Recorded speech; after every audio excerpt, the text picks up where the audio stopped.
Good morning, students. Class 7, Chapter 4, History. The Mughal empire. इस chapter में हम मुग़ल एम्पायर के बारे में डिटेल में पढ़ेंगे और हमारा फोकस किन पॉइंट्स पर रहेगा वो ये है। How the Mughal establish their empire in India. मुग़लों ने अपना साम्राज्य हिंदुस्तान में किस तरह से कायम किया। About the Mughal rulers. Mughal rulers कौन कौन से थे। The policy followed by Mughal administrative and religious. मुग़लों ने कौन सी प्रशासनिक और धार्मिक पॉलिसीज़ को फॉलो किया। Why the mighty Mughal empire decline. और इतना जो ये माइटी मुग़ल एम्पायर था वो किस तरह से डिक्लाइन ख़ात्मा हो गया इसका। माइटी मुग़ल एम्पायर यानी कि एक शान और शौकत वाला एम्पायर साम्राज्य किस तरह से ख़त्म हो गया।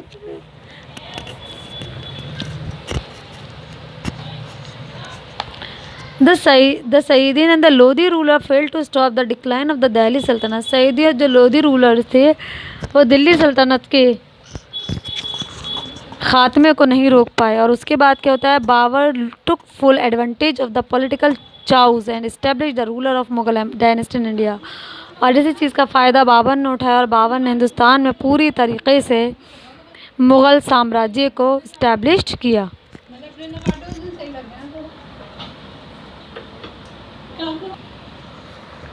The Mughals claim to be descendants of Genghis Khan, the ruler of Mongol tribes of China and Central Asia from their mother side।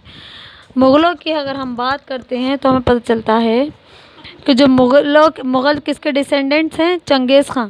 Changez खां कौन थे, चाइना के एक ट्राइब है, चाइना का ट्राइब है Mongol ruler.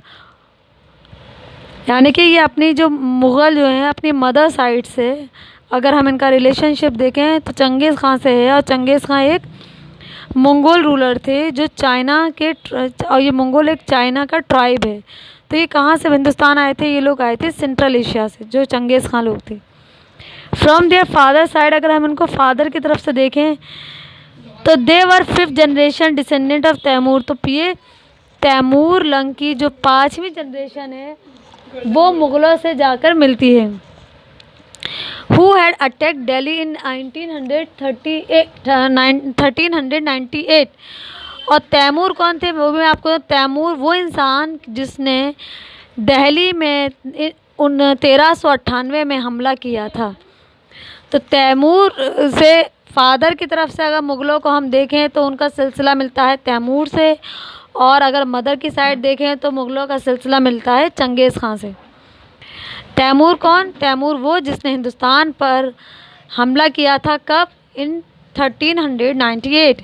The name Mughal was drive from the word Mongol.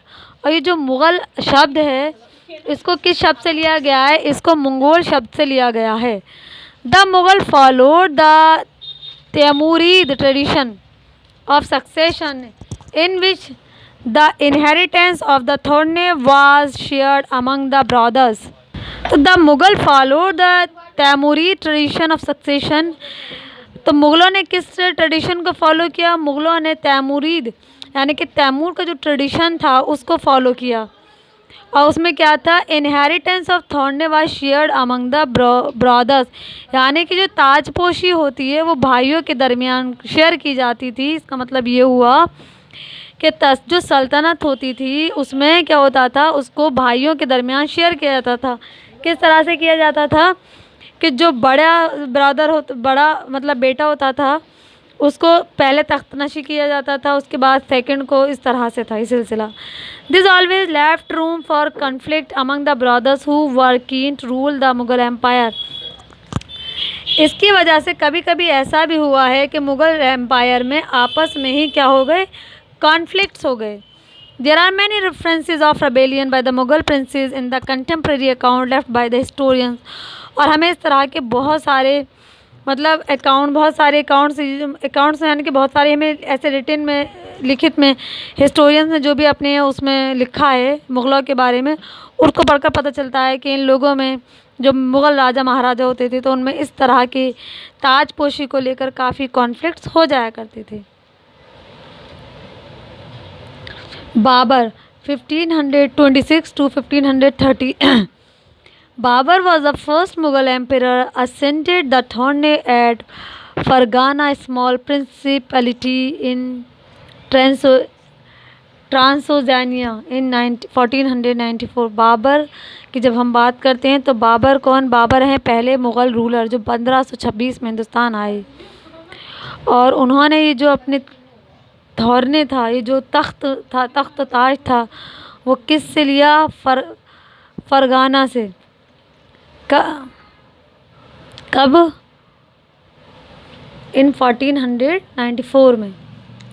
He was, अब आप सोच रहे होंगे कि 1494 में लिया है, 1526 में। बाबर हिंदुस्तान में 1526 में आए थे, लेकिन बाबर जहाँ के भी थे वहाँ पर उन्होंने जो ये एम्पररशिप हासिल की थी वो 1494 में की थी।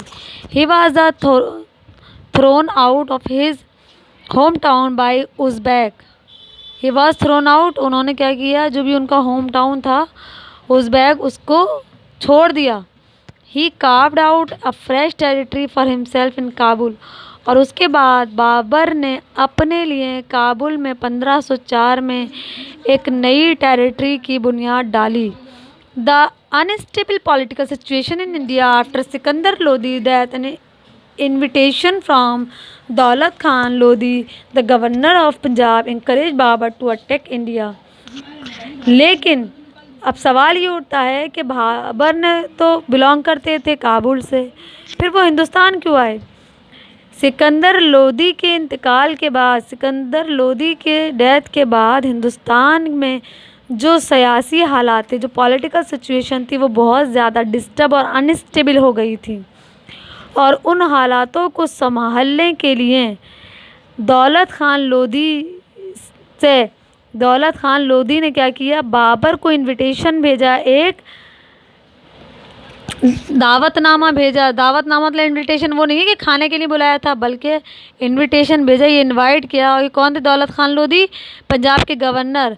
और बाबर को कहा कि वो हिंदुस्तान पर क्या करें? हमला करें। At the first battle of Panipat in 1526 Babur defeated Ibrahim Lodi, और पहली जंग हुई थी पानीपत में 1526 में बाबर और इब्राहिम लोदी के बीच, जिसमें बाबर ने इब्राहिम लोदी को हरा दिया था। मैं आपको एक बात बता दूं कि हिंदुस्तान के लोग लोदीज़ के परेशान थे काफ़ी, और इसलिए उन्होंने बाबर को अपनी हेल्प के लिए बुलाया था। The sultan of Delhi and established Mughal rule in India. The sultan of Delhi, और दिल्ली के जो सुल्तान थे उन्होंने क्या किया? और the sultan of Delhi Ibrahim, किसको हराया था बाबर ने? इब्राहिम लोदी और दिल्ली सुल्तान को। और उसके बाद में बाबर ने दिल्ली में क्या कायम किया? Mughal empire. He also defeated Rana Sanga of Mewar. इसके अलावा बाबर ने, मेवाड़ की जंग हुई थी जो बाबर और राणा सागा के बीच में हुई थी, तो बाबर ने राणा सागा को भी इस जंग में हरा दिया था। And the chieftain in the around Delhi and Agra at the battle of Khanwa in 1527। और इसके अलावा आगरा, दिल्ली, खानवा की बैटल है जो कब हुई थी? 1527 में हुई थी। तो एंड द चीफ्टेन, और लगभग दिल्ली और आगरा वगैरह को पूरे कंट्रोल में ले लिया था बाबर ने इस खानवा की बैटल के बाद। In 1528 he defeated the Rajput at Chanderi. इसके अलावा 1528 में बाबर ने चंदेरी में जो राजपूत रूलर्स थे उनको भी हरा दिया। All these help Babur to lay the foundation of an all India empire. और ये वो सारी कामयाबियाँ थीं बाबर की, जिसके बाद बाबर ने भारत में मुग़ल एम्पायर कायम किया। क्योंकि जब एक के बाद एक बाबर जंग जीत रहे थे, तो उसके बाद बाबर ने क्या किया? बाबर ने फिर हिंदुस्तान में मुग़ल एम्पायर को कायम किया। क्योंकि पहले हम हिस्ट्री पढ़ रहे हैं, और हिस्ट्री में यही हम मतलब होता है कि जो रूलर जीत जाते हैं तो वो उस अपने राज्य को बढ़ाते चले जाते हैं। द इम्पॉर्टेंट मुग़ल रूलर व बाबर, हुमायूं, अकबर, जहांगीर, शाहजहां एंड औरंगज़ेब। जो इम्पॉर्टेंट मुग़ल रूलर्स हैं उनमें किस किस के नाम आते हैं? नाम आते हैं बाबर फर्स्ट नेम, हुमायूं बाबर के बेटे, अकबर, जहांगीर, शाहजहां एंड औरंगज़ेब। अब हम डिस्कस करने जा रहे हैं हुमायूं के बारे में। हुमायूं का ड्यूरेशन है 1530 to 1556। After Babur's dead, Babur के इंतकाल के बाद Humayun succeeded his father in 1530। Babur के इंतकाल के बाद हुमायूं ने 1530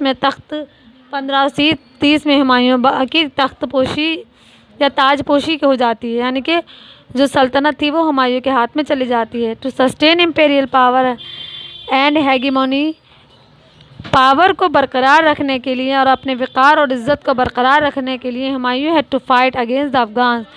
तो हुमायूं ने क्या किया, हुमायूं ने अफ़गानियों के ख़िलाफ़ जंग की, लड़ाई लड़ी, both east and the west, यानी ईस्ट और वेस्ट में दोनों साइड में अफ़गानियों के ख़िलाफ़ हुमायूं ने जंग की।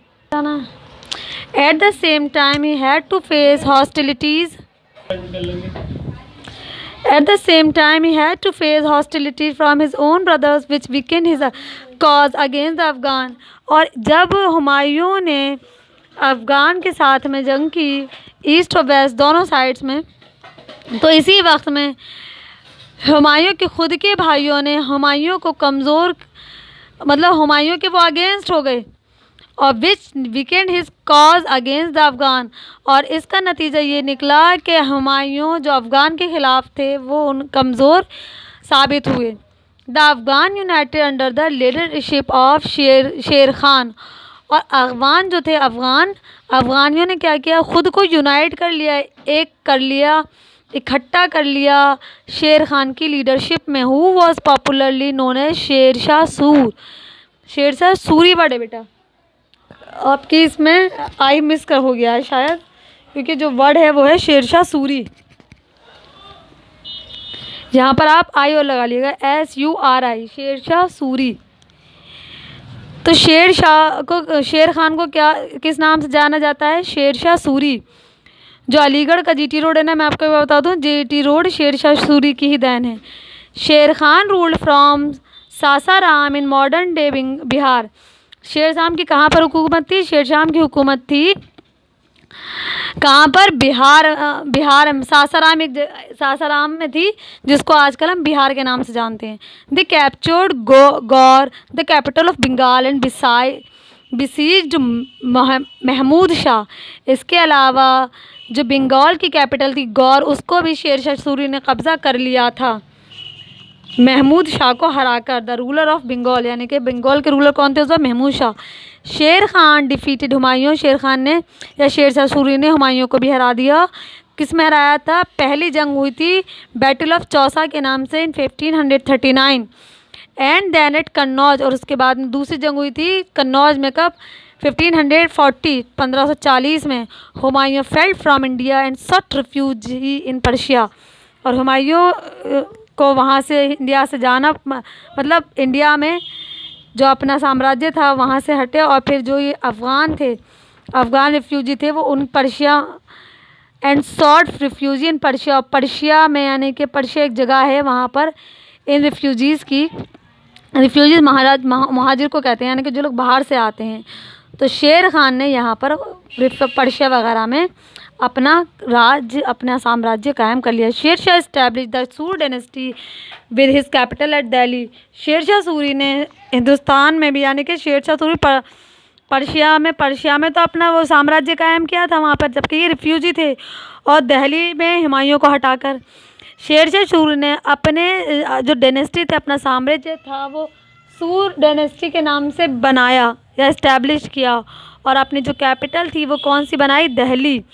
ही introduce the rupiya organize military and postal system. Sher Shah Suri ने ही रुपये को इंट्रोड्यूस किया, एक मिलिट्री और पोस्टल सिस्टम समझ गए, ये जो पोस्ट ऑफिस वाला सिस्टम होता है, ये सब शेरशाह सूरी की ही देन है।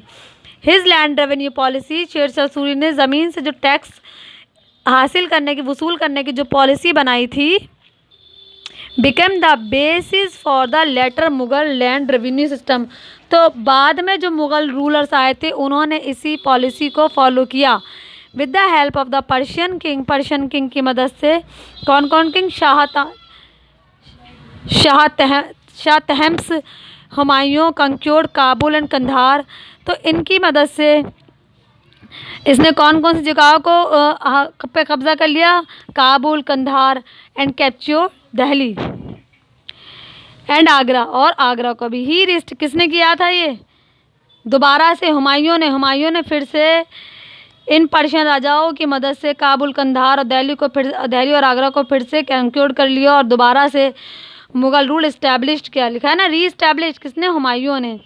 कब? इन 1555, 1555 में। बट लेकिन 1556 में हुमायूं की डेथ हो जाती है, लीविंग बिहाइंड हिज माइनर सन अकबर। और हुमायूं अपने इंतकाल के बाद किसको छोड़कर जाते हैं? अपने एक छोटे बेटे अकबर को। और हुमायूं के बाद जो साम्राज्य था मुगल एम्पायर का, वो किसके अंडर में चला जाता है? अकबर के अंडर में। नेक्स्ट टॉपिक हमारा अकबर है, जिसको हम नेक्स्ट वीडियो में डिस्कस करेंगे। Thank you very much.